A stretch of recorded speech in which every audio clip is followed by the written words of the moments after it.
Hi, everybody. Thanks for joining us for this webinar. I'm Todd Peterson. I'm the VP of Product Marketing at Xcitium, but that doesn't matter because we're going to hear important stuff from somebody who's way more qualified than I am. So today our guest or our presenter is Dr. Erdal Ozkaya. He's the CISO and Chief Security Officer at a number of organizations. He's a author, many books he's written on cybersecurity, and it seems like almost every week he's speaking at a different industry conference about these topics. So this is an expert that has some really valuable information to share with us. Before we get started, though, I'd like to run a couple of polls to get some intelligence maybe on what we've got here. So I'm going to turn off my camera and run these polls. There's the first one. Go ahead and answer this poll.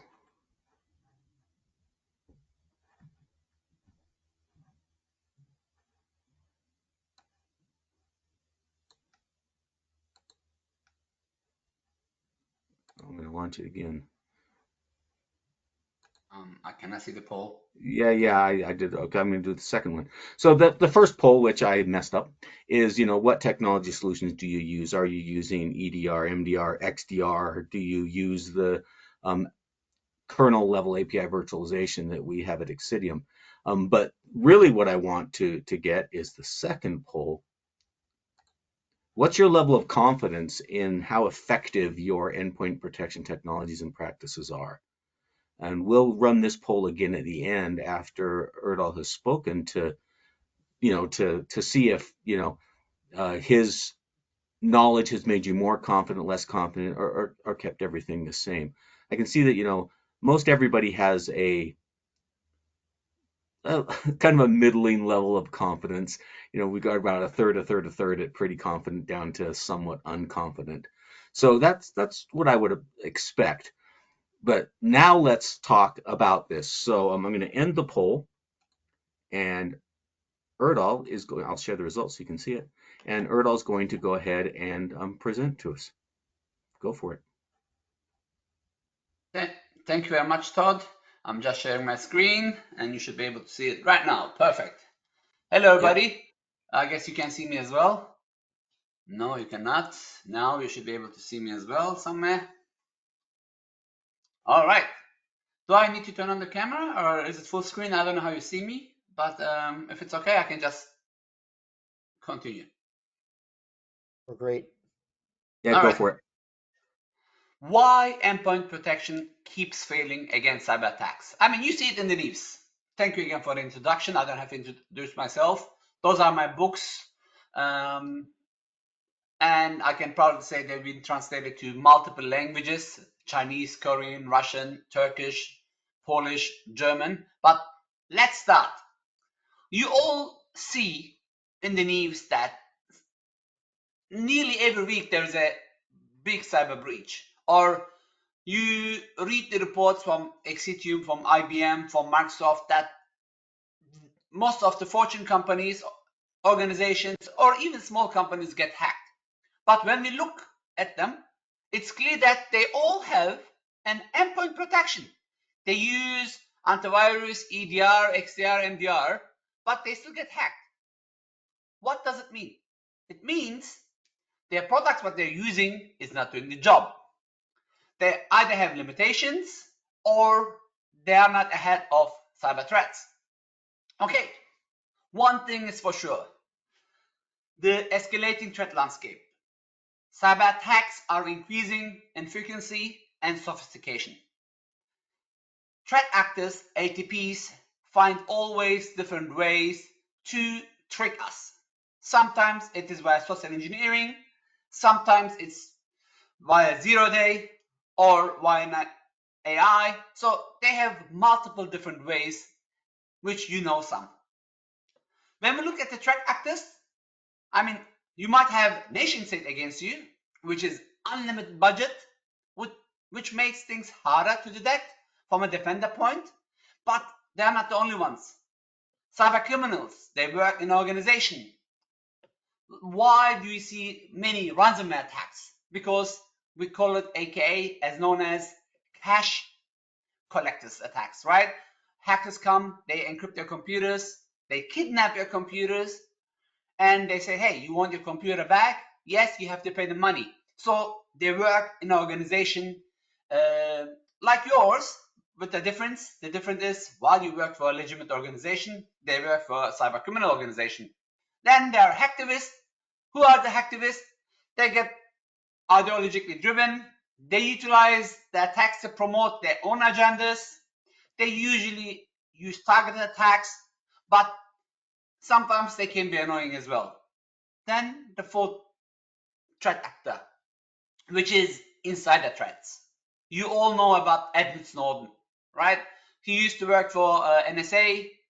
Somehow he took some secret information out and shared it with the world. Yes, some of you might think he did something great, but what if you were the CISO for NSA and one of your employees did that? Is this something good? No. So how can we protect our organizations from those threat actors? We talked about that. It's clear. The shifting landscape. It's flux. Threats grow more sophisticated. One thing is clear, that the traditional security approaches are no longer sufficient, which means organizations must adopt their defenses to stay ahead of evolving threats. As I mentioned again, unfortunately, that's very clear that most of the endpoint protection products, they don't do their job. Looking at our Xcitium CTI team's findings, the global average of a cost data breach hit 4.8 million this year. And we didn't even finish yet the year.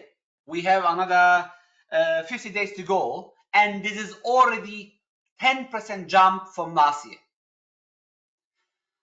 70% of the organization breach said they had significant disruption to their operations. They lost, if they are a publicly shared company, they lost market share. If they're a small business, based on IBM data breach report, unfortunately, 60% of them went out of business. If they're a Fortune company operating in Europe, they had to pay 4% fine of their revenue. Let me give you an example.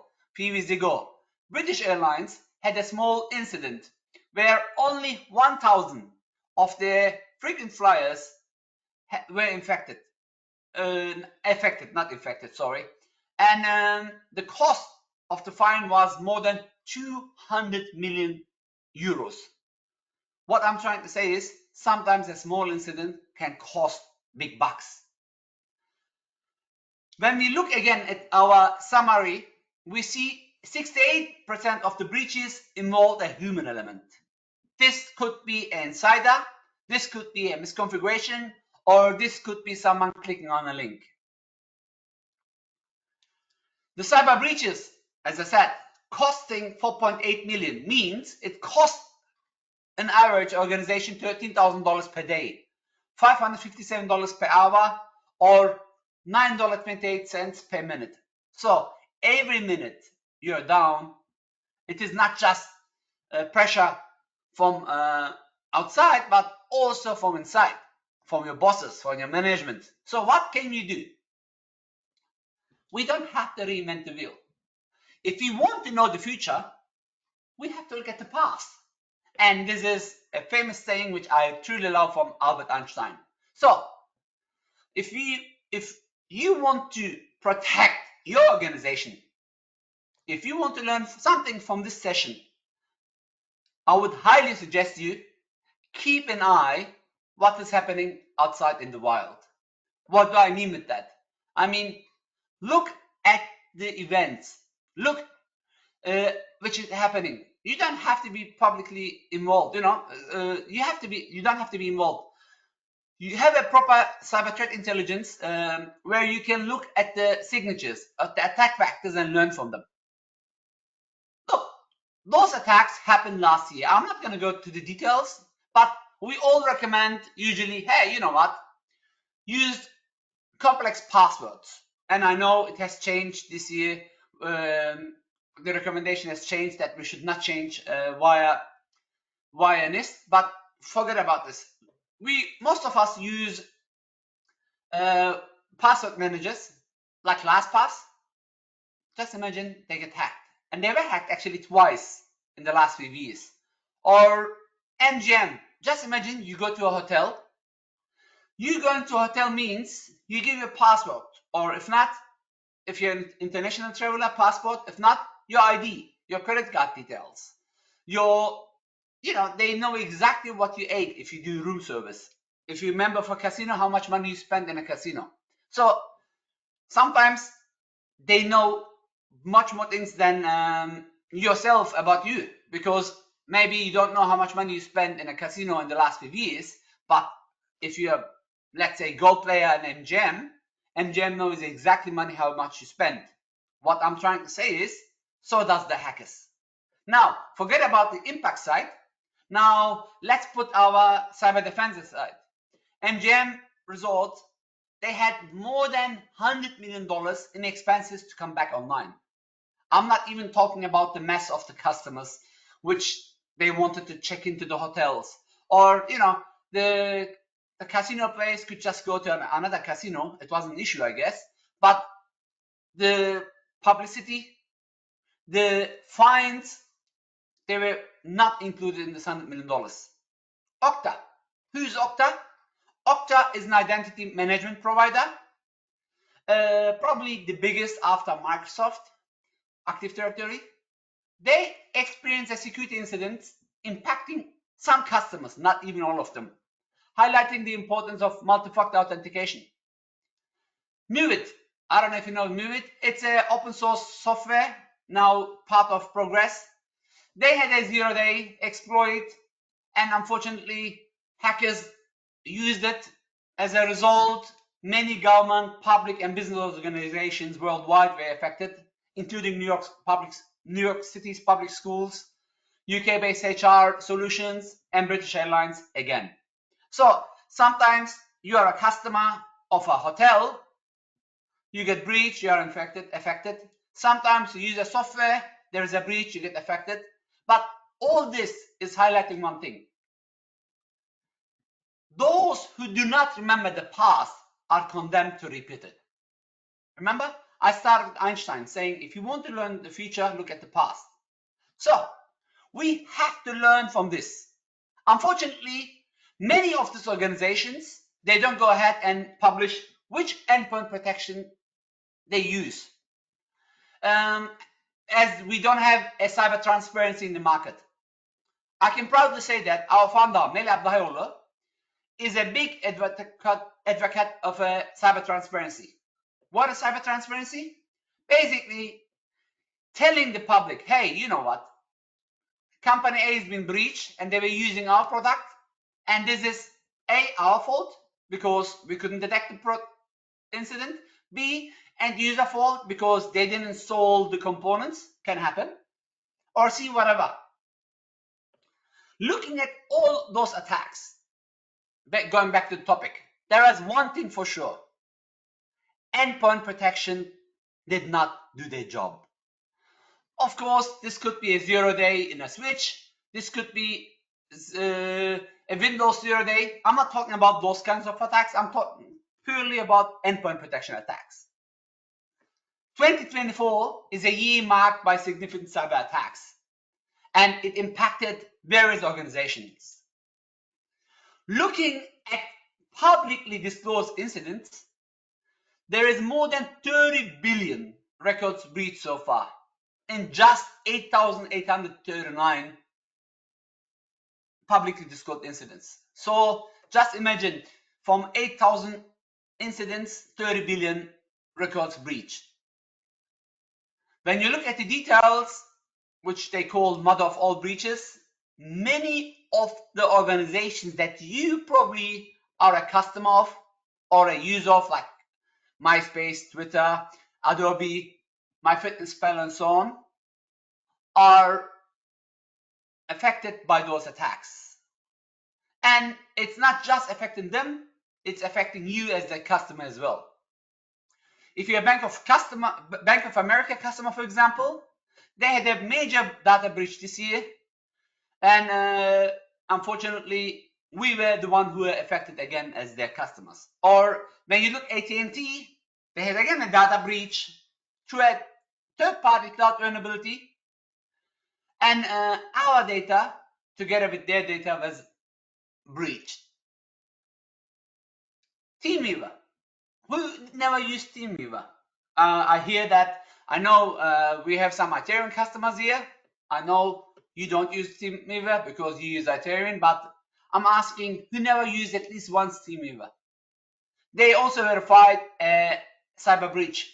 What does it mean? It means any code which they give you as secure is now in the hand of hackers, which basically give some information about you. I don't know if you heard about the Nubelich Disney hack. How did this happen? When you look at all of these attacks the same way, a phishing emails come through, someone clicks, which means they have a bad email security system. Someone clicks, their computer gets infected, which means they have a bad endpoint security system. And the endpoint was exploited through that. As a result, data acceleration happened. I have a full article on this. You can go to my blog or to erdalozkaya.com or to my LinkedIn. You can read the details here. But when one thing in common, remember I said look at the past. When you look at all those attacks, most of them started with the phishing. Unless they click and give their password away and someone pretends to be them, most of those attacks usually drives the computer to a waterhole website, to a exploit, so on, and they get your computers hacked. So, why traditional endpoint protection fails? Let's be honest. It's not easy to stop hackers. Doesn't matter who you are. We all know there is no 100% security. Threat actors, hackers, they use advanced evasion techniques. This could be a code obfuscation, this could be a DLL injection, this could be an exploit kit, which shows one thing for me clearly. There is a weakness in endpoint security. It's either some of them are just signature-based detection, which means just imagine you're a security guard, you have a paper in your hand with invitation list. Within this paper, you go to a nightclub. I'm like, hey, I'm here for the birthday. They check if your name is in the list. If you are in, you are invited to go in. If not, you cannot go in. This is the old way of how most of the endpoint protection works, but this is limited. Why? There are many different ways to bypass endpoint security, which is based on signature based. This could be a polymorphic virus, which is a malware that changes its code to avoid signature based detection. This could be a fileless attack. What was a fileless attack? Basically an attack redesigned in memory or using legitimate tools, leaving minimal footprint to bypass endpoint security. And those are this year's statistic. I don't know if you heard about Emotet. This was a malware which was running on Android to steal banking information from your phone. And unfortunately, there were more than 36,000 incidents happened, and many other viruses which you can see around. Yes, I know there might be some zero-day attacks, which is sometimes really hard to detect because zero-day is, as the name states, a type of cyber attack that exploits a previously unknown vulnerability. I used to work for Microsoft years ago. I don't know if you remember WannaCry. I think it was 2016, 2017 when the first attack happened. And I remember even flying to Ukraine when NumPattern happened, when 60,000 computers were affected within 1 hour. Everybody blamed Microsoft on that day, said, hey, you know what? It's your fault. And being a Microsoft cybersecurity advisor, cybersecurity architect, I said, no, because Microsoft released a patch as soon as they found out this eternal blue vulnerability within 2 weeks. And the attack happened, the first WannaCry attack happened after 2 months. So organizations had 2 months to patch their systems, but they didn't. As a result, they were affected. I don't know if you ever were interested in WikiLeaks. Please go ahead and check at WikiLeaks. You're gonna see that us, back then our name was Komodo, Xcitium is part of Komodo, we are at WikiLeaks as well, but in a good way. FBI has directed that some hackers were complaining about Komodo or Xcitium's old name, that it's very hard to breach. So if you don't believe me, please go and look at WikiLeaks. You will see that we're there because we were stopping 0 days, some of the 0 days attacks, at least the endpoint protection rate. What else? What is a code obfuscation? This is an attack which hackers use with tools like UPX, T-Media, to compress and encrypt a malware. If a malware is compressed and encrypted, which means your antivirus, your endpoint protection cannot look at it because it's encrypted. Or they use some techniques such as code morphing, where the malware that alerts its own code while running, making it moving target. Or they use different tactics to bypass the endpoint. We spoke about the DLL injections. Basically, the hackers let me tell this way. If I give you a free virus, will you go ahead and install it? Probably not. What hackers do is they either share a free software which costs money, or sometimes they use some social engineering techniques, and they add malicious DLL into these free applications, free attacks, which shows itself like explorer.exe. If this session is not about that, but we have a great recording at Xcitium Academy. Please go ahead and watch it, please. You'll see that how hackers can do DLL injections and how they trick the antivirus protections, endpoint protections, to bypass the security. So there is different ways, threat hijacking and so on. One thing is for sure, tools used via PowerShell, WMI, scripting, or vulnerabilities is making endpoints fail. But why? Why? This is my question to you.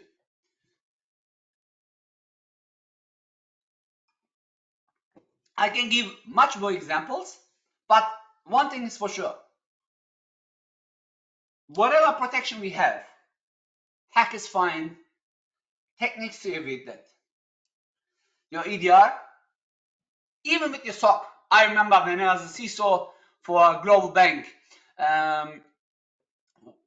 our SOC bypassed an insider attack, which was called by our secondary SOC, which was an external company. Sometimes those attacks are so invisible that it looks like a day-to-day information. Let me give you a public known information. Garmin, which I use their watch, this is fully public information. They were hacked 3 years ago. Hackers asked for 10 million ransom, $10 million, by the way. Garmin negotiated, they paid $4 million, and they had the keys, they were back in business. And at the same time, EA Games, they had that incident as well. Similar, I think it was Lockbit again, I don't remember exactly which attacker group it was. They said, hey, I'm not going to pay because I have full backup, which they did, had a full clear backup. They cleared the environment, they restored everything from the backup. Guess what the hackers did? They released more than 750 gigabyte. I repeat, 750 gigabyte of the source code to the public. So what I'm trying to highlight here is sometimes having backup is also not good enough. to protect yourself. The CISO, the SOC team, the IT team, they were sleeping when more than 750 gigabyte information were leaving the network. So, day-to-day information, that's what I was trying to say. Sometimes those traffic looks like legitimate traffic, but in reality it's not. So, what can we do? The answer is simple. We should not just rely on what the vendors are telling us. Look, I work for a vendor right now. Before that, I was a CISO in a bank. Before that, I was working for a vendor, Microsoft. It's clear that when it comes to endpoint protection especially, the cost and complexity can be fascinating. Implementing and managing a robust endpoint detection solution can be expensive. Some of them charge up to $90 per endpoint. Just imagine you have 50,000 computers times $90. Yeah, they will give you some discount. Or sometimes implementing an endpoint means it's detection based only. They care so much on detection, they forget about protection. So it's complex, which makes an endpoint to be bypassed easily. No. I did not forget about the human link, which is the weakest link. Remember, we spoke about one of the attacks. I said phishing attacks remain highly successful. Somehow we all fall on social engineering ploys. Unfortunately, we reuse passwords, and I mentioned there were more than 30 billion accounts being hacked so far. If you go to my dear friend Troy Hunt's website, haveibeenpound.com, you can see, or you can just subscribe.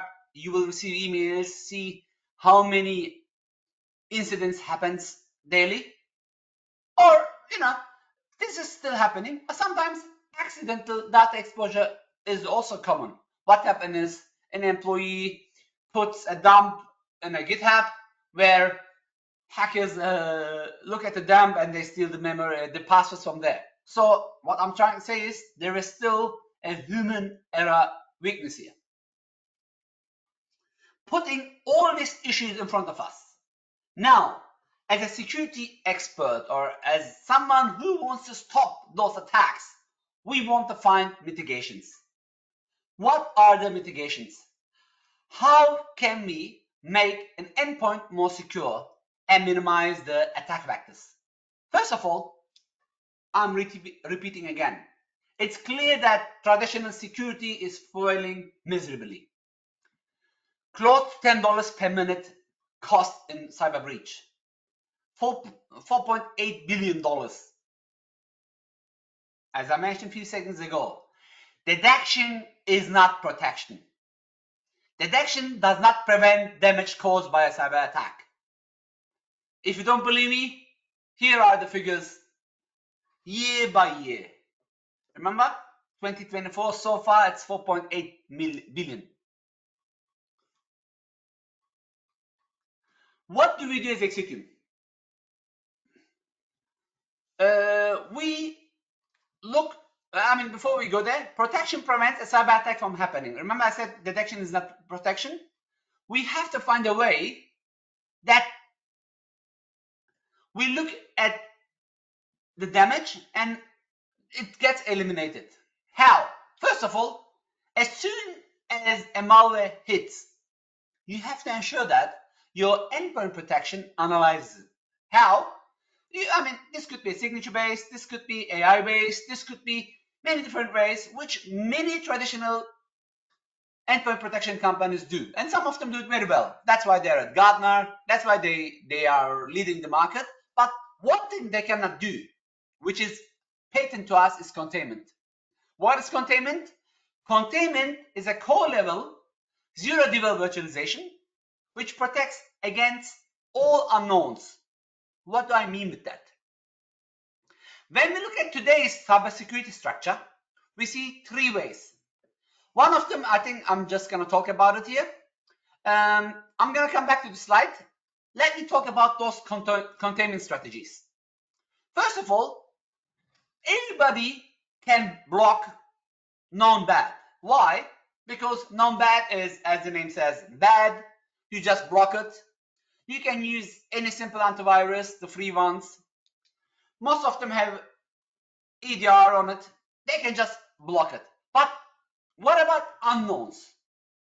Unknowns that execute in your computers. And now, back to my statement. There is 3 types of cybersecurity posture. One, allow good, deny bad. You know, this sounds good. You're going to allow everything good, but deny everything bad. But how possible is that? Is it really possible to know everything what is bad? What about your insider? Remember? Your employee who works for you, which pretends to be you. How can you mark it as bad? Second posture is deny bad, allow the rest. This sounds good, you know.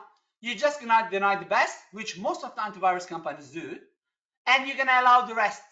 And looking at this slide, you can clearly see this cybersecurity posture is also not working because unfortunately many endpoint protected company, they don't know how to stop the rest.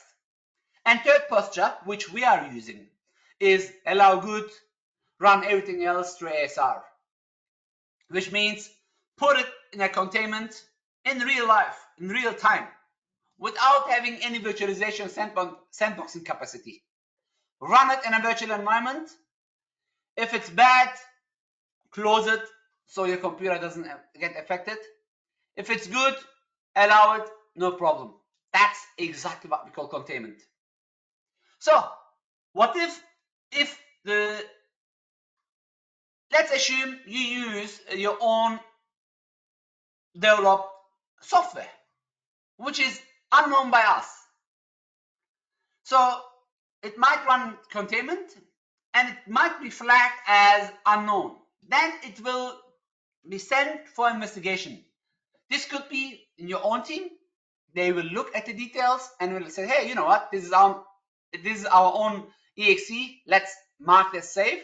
Or this could be our team, which will go back for you within 4 hours maximum, depending on the SLA that you have, and help you to define if it's a safe file or not. This alone will block most of the DLL injection malicious attacks that we just talked in the beginning of the slide. Once the investigation is over, it will go to verdict. What is verdict? This is the ability to give a trusted verdict within 4 to 5 seconds on 92% of the files. And in the remaining 8%, as I said, you have within 4 hours humans ready, mostly in our team, to tell you if the file is good or it should be eliminated. Please, I hope most of you use already Xcitium, but if you are not using Xcitium, ask this from your security vendor. They should give you that. Look, all those cyber attacks that you read that cost millions and billions, they're using some endpoints. Look, if for example, this is my coffee. Let's say this is a Starbucks coffee. If I get poisoned from this coffee, will I go ahead and buy the same coffee again? Probably not. Or let's assume you buy a phone. This could be an iPhone or this could be a Google phone. If this keeps breaking, will you go ahead and they're bad on helping you fixing it? Will you go ahead and buy it again? Most probably not. Here's a question to all of you. Many of these organizations were using a security vendor and they were hacked. And they were hacked again, some of them multiple times. So how do you trust the products they're using to protect your own organizations? This is the question that you should ask. All right, now you might say, how do I know what they use? Because most of them, they don't disclose it.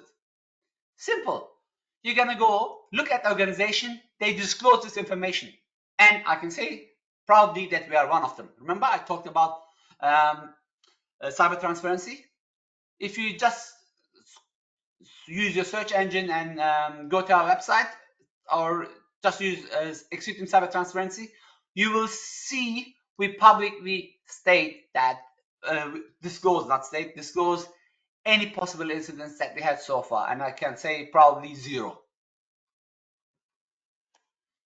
All right, containment strategies. We talked about unknowns, we talked about this already, and of course AI, the big mega trend word, which is changing the world. Look, I got it now with my iPhone, and I got it with my Google Gemini, and I use Microsoft Copilot in both of my phones.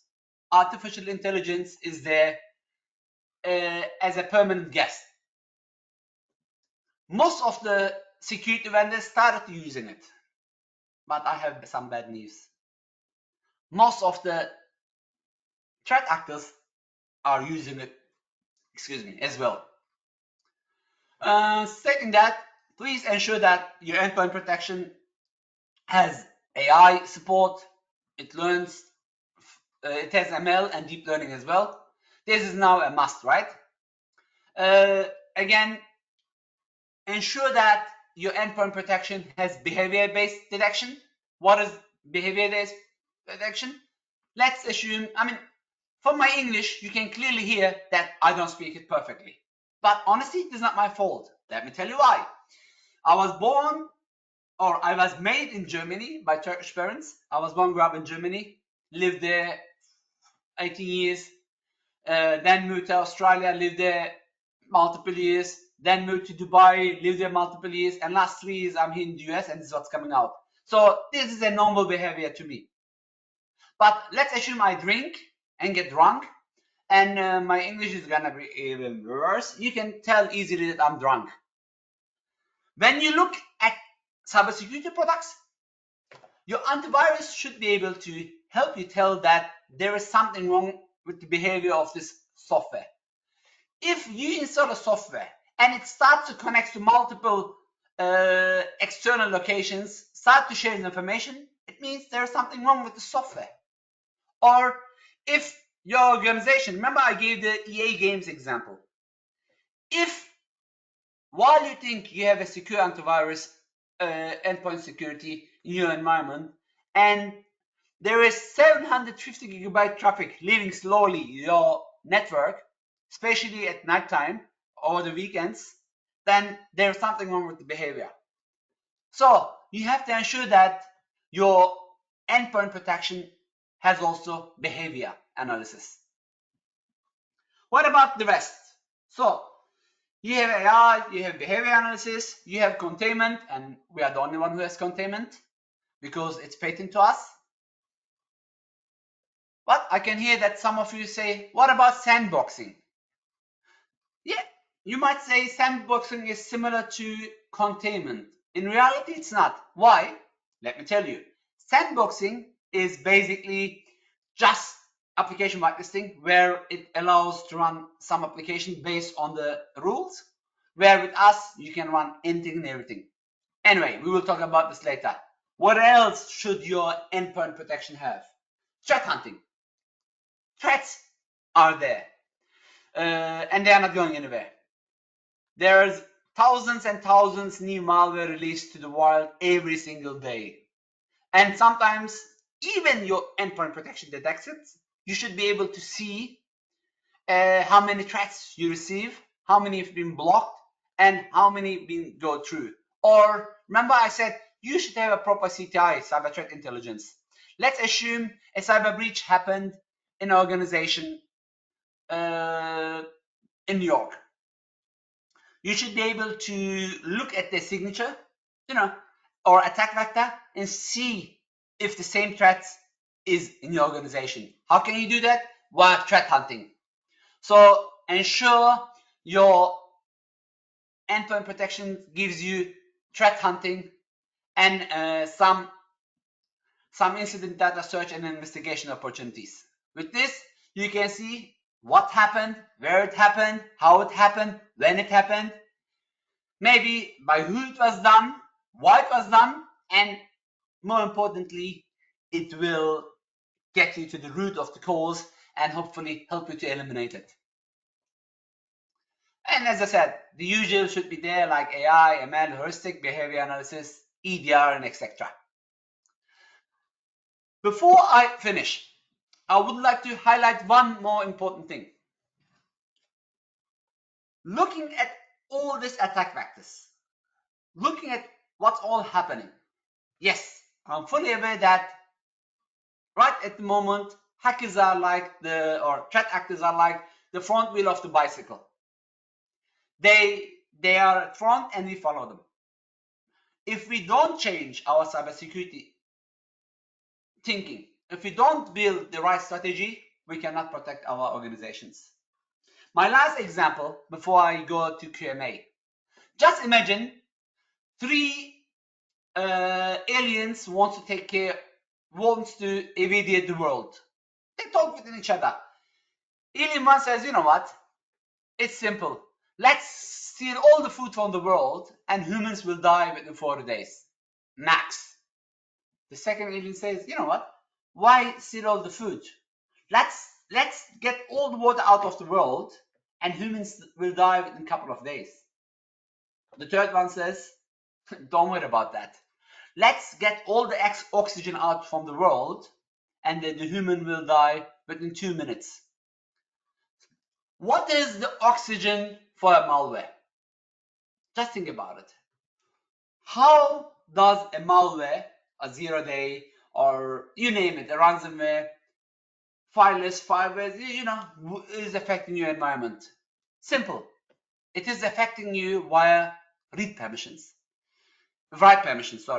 If a malware can write into your hard drive, if it can get into your registry, if you're using Windows, or to your memory, or somehow to your endpoint, whatever you're using, then it's going to harm you. Find a way to protect and to detect at the same time. And I, as a CISO of Xcitium, I can proudly say we do all of this. If you want to find out more, speak to one of our sales engineer guys. They will help you through that. With that, I'm coming to the end of my presentation. And if you have any questions, Todd is going to help me to read them for me, and I can answer them for you. Thank you. Todd? Awesome. Thank you, Erdal. That was great. I appreciate it. We got a couple of questions have come in. Let me first run our poll again. So this is the same one we had before. What's your level of confidence? Now that the things that we've talked about here, has it gone up? Has it gone down? I'll let that run while we answer some questions. The first question came from Tom. It says, does Xcitium offer ransomware rollback? Um, I'll throw in one thought there before Erdal gives us the real answer.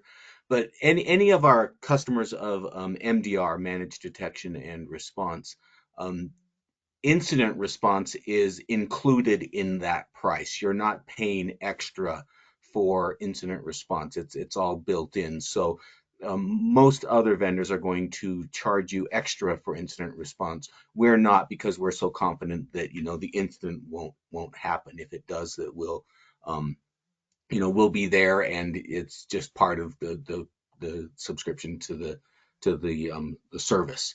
Is there anything to add to that, Erdal?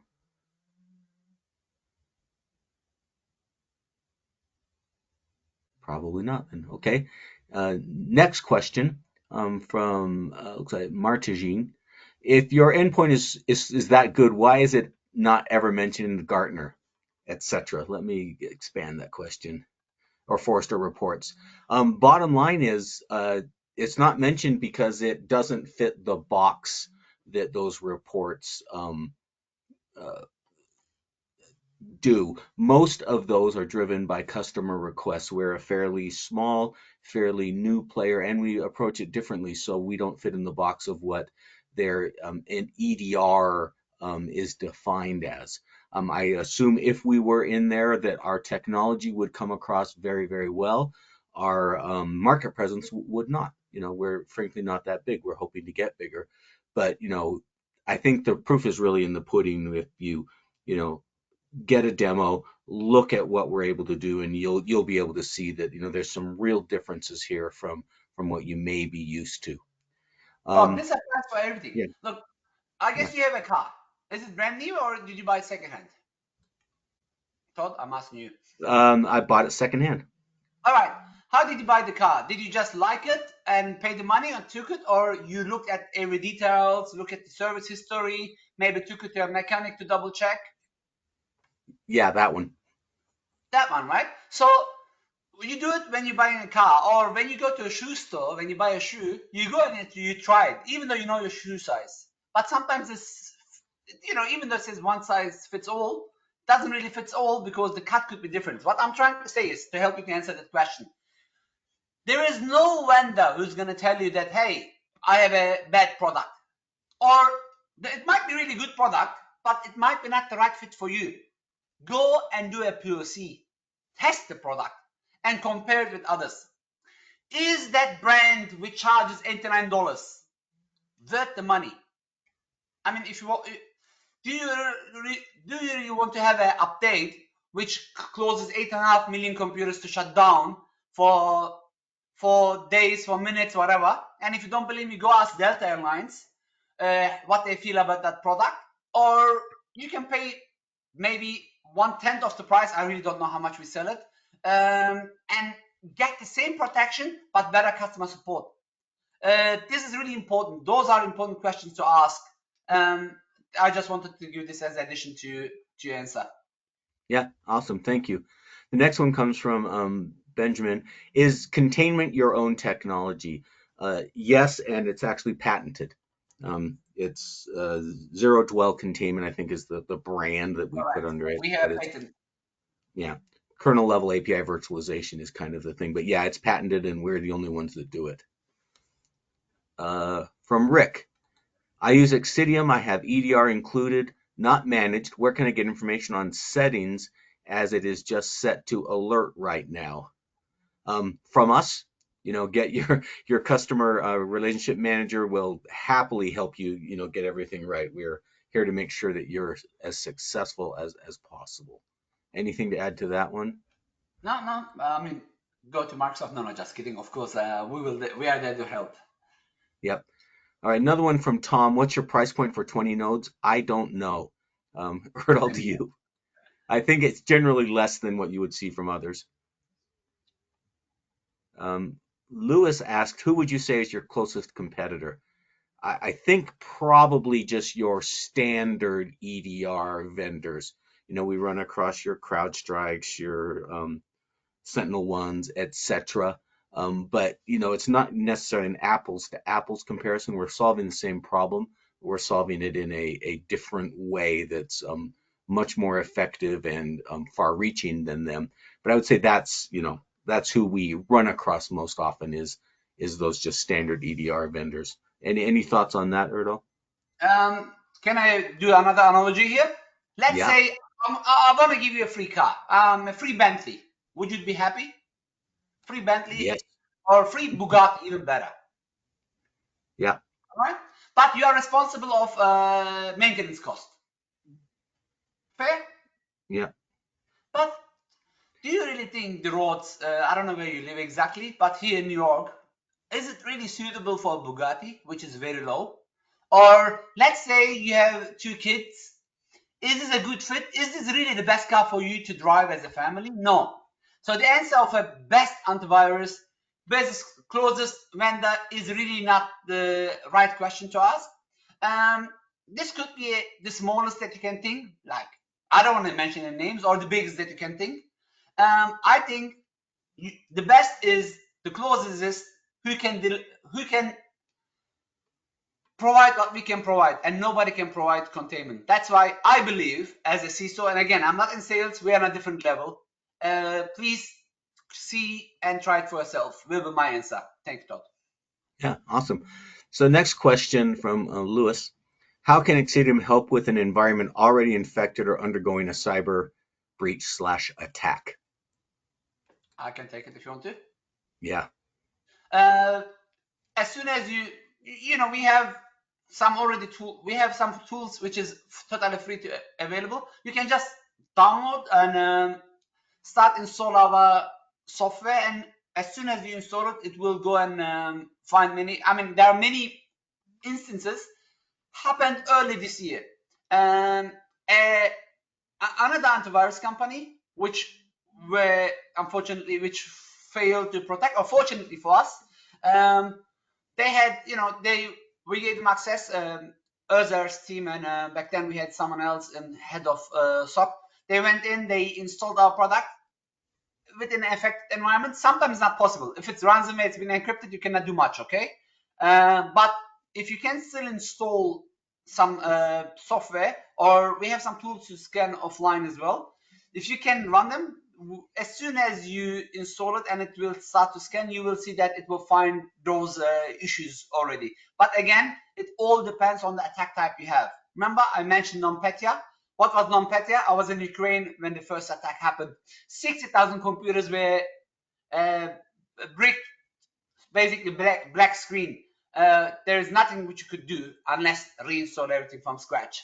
It all depends on the attack types, but if you still have access to install and control it, yes, we can definitely help you to secure your environment. Awesome, thank you. Yeah. I failed to answer the second part of Martin's question. I didn't read down far enough, so let's go back to that one. This was the Gartner one. What testing services have you used to validate the claims we make? Do you have any information on that, Erdal? Look, as I said, don't believe anybody. Always test it yourself. At the moment, we are not in Gartner, but we work with Gartner. But we remember I mentioned in my session cyber transparency. Our founder, our president, we promising to be very transparent and disclose any information. And we've been audited by already two independent vendors. It's, let me just double check. The name's the AV organization, Cyber Transparency Forum. I don't remember the name, but if you go to Cyber Transparency Forum, you will see that there's two vendors. I'm just going to remember the name in a second. Transparent Audit. I think it's AV Labs. So we are definitely being audited by, it's in our website somewhere. Xcitium. Yeah, it is Antivirus Lab. Cyber. Yes, Antivirus Lab. Thank you. Yeah. And there is one more. So those two totally independent, has nothing to do with us. They do actually audit, and we willingly give our data to them to see. We are very transparent to tell them, hey, you know what? That's what we are. Please audit us, and they do audit. Please ask your vendor if they work with these independent organizations. We do, and we do get assessed by them. Don't forget, Gartner, IDC, those are analyzers, which means you pay them money. Based on the money you pay, they analyze your product and they put you where they think it's right. So it's based on, it's a commercial business. Gartner, and please don't get me wrong, I used to tell this while I was at Microsoft, at Standard Chartered, or before that at Chem Technologies. Some of you know me for years, and it's already in my books, which I was published before I joined Xcitium. Yes, it's good to look at independent vendors, but they are really not independent. Why are they just looking at companies they pay money to them? What if there is a small company who cannot afford? I'm not saying we cannot afford it. They cannot be bothered to be a Gartner. So Gartner is good, but not always the best answer, the right answer. Will be my 2 cents. Todd, I don't know if you agree or not. Yeah. Well, and also, Gartner's market that they're shooting at is usually the kind of the Fortune 5,000 type. So if you're a mid-sized or smaller business, Gartner's not really not really focused on your needs and what might be best. Okay, we got a question from Lee Blackburn, and I think we may have to take this one offline because I don't know the answer. What is the plan to implement the network sensor and log forwarder for cloud providers? Erdal, I assume you don't have the detail there. Yeah, we start to protect the cloud loads already. via CNAP. I don't know if this is a question. If not, we can take it and pass it to Özer and the team. They can definitely come back with a very detailed answer. Yeah, we'll make sure you get the answer you need. Here's a nice one. So Tom wants me to have Erdal answer. Do we offer ransomware rollback? We offer something better. We offer ransomware protection from the beginning. So if you have us installed in the right way, which means use the right profiling, you enable everything, we are confident enough to say that ransomware cannot breach us. But once, if you're talking about, let's say there is a ransom computer, can we roll it back while installing? No. But if Xcitium is installed beforehand there, we will do something better. We will not allow the ransomware to run. Awesome. And that kind of goes right to a kind of a comment from Sandeep. Says he hopes it's not going to slow the system. And the nice thing about the API kernel level API virtualization is that it doesn't slow the system at all because it's not a sandbox. You're still operating as if everything's fine. So the user doesn't experience any lag or anything as the evaluation's going on. So yeah, it doesn't. Your hope is confirmed. It will not slow the system down. Look at the screen. When Todd speaks, you will see at the moment when I speak, you see some green box, right? I don't know if everybody can see that. This is exactly how containment works. As soon as, let's say, a user went and double clicked on an exe, it will run in that green box in real life, in real time, not real life, real time, and containment will analyze it. If it thinks it's bad, it will just contain it, and as soon as you close the box, like Todd, can you say something? Yes, does that work? Did you notice? It went, my green box went to Todd, it will just close and the application is gone. If it's not sure, remember it was my slide deck. If it's not sure, it will still mark it as flagged. It will not allow it to execute. It will send it to a human. But this is what it does. Another beauty of containment is you can assign resources. You can say, you know what, do not use 10% more than CPU. Yeah, you might do that. This might slow it down a little bit, but let's assume you have low resources in a server. You have multiple options to minimize the effects. But which one is it? I mean, we definitely not slow it down, but which one is worse? Slowing it 3% down or getting a ransom and shut it down completely? This is for you to answer, Sandeep. Awesome. Okay, we're running right towards the end of the time, so let me get one more question. We'll get a quick answer. Oh, well, actually two. So Alex says, it seems you're missing one layer of protection. When will you be implementing web filtering? We already have it. It's in the XDR capabilities that we've got. And then from Lewis, what would you tell a customer who is totally invested in Microsoft and uses Defender, Arc, posture management, etc., that your solution is better? I would think, well, I would know that the difference is that containment, the ability to detect unknowns and deal with them, as opposed to the assuming that, oh, well, if I don't know it's bad, I'm going to assume it's good and let it prove itself to be good. And then if it ends up proving to be bad, then it's, then you're kind of in a lot of trouble. I would like to read a couple of nice comments that came in here. So just, we'll end on this from Marcus. I use Xcitium and I can attest to the fact that this is the best security solution I have used so far on the market. They have been proven and tested. And then he goes on to say, let me find the next piece of that. It's also amazingly affordable even for a standalone single PC user. And then we had another great comment from Alex. Been one of your MSPs for around 8 years, and containment is excellent. You also have some great guys in support. So that's awesome. So last 30 seconds, I just want to thank everybody for attending this. We will email you, make the recording available so you can share it if you want to watch it again because it was so amazing. Also, there's some, any resources you need, please reach out to us if you have any questions, if you want a demo, etc. we would love to help. So thank you so much, and I hope you have a great day. Thank you very much. And we are exactly on time. Wow. Hold Yeah, on. Let's use the 3 seconds. Thank yeah. you, Now. everybody. Bye.